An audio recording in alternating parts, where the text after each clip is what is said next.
নমস্কার, অবিপিউর হেসেলে তোমাদের সবাইকে জানাই স্বাগত। আজ আমি তোমাদের জন্য নিয়ে চলে এলাম গ্রাম বাংলার আনাচে কানাচে জন্মানো গিমা শাকের দুর্দান্ত একটি রেসিপি নিয়ে। যে কোনো শাকই কিন্তু আমাদের শরীরের জন্য খুবই উপকারী।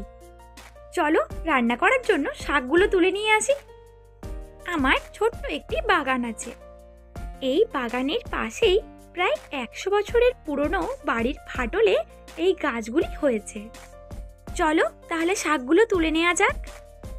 আমার ছোটবেলায় আমাদের বাড়িতে একটি পুকুর ছিল। গ্রীষ্মকালে জল শুকিয়ে যাবার পর এই গিমা শাকে পুরো পুকুর ভরে যেত।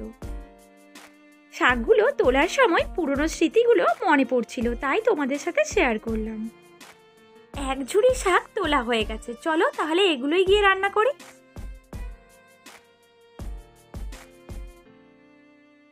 এবার শাকগুলো একটু বেছে নিই।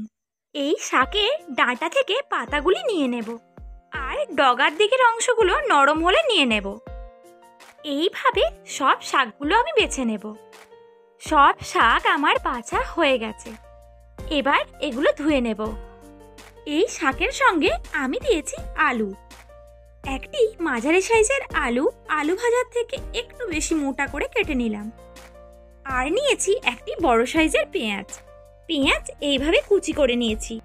সবশেষে নিয়েছি 2টি কাঁচা লঙ্কা।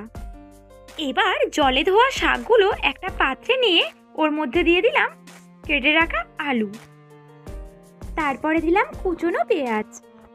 কাঁচা লঙ্কাগুলো মাঝখান থেকে ভেঙে এবার দিয়ে দিলাম ছোট চামচের অর্ধেক চামচ কালো জিরা, ছোট চামচের 1 চামচ হলুদ গুঁড়ো, 1 চামচ লবণ,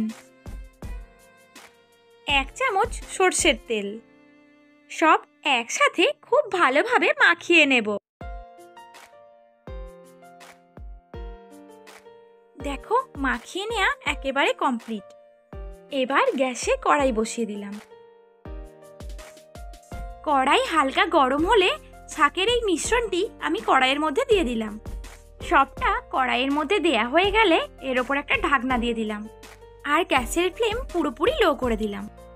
2-3 মিনিট পর ঢাকনা খুলে খুন্তি দিয়ে একটু নেড়ে নেব, আর দেখে নেব আলুটা সেদ্ধ হয়েছে কিনা।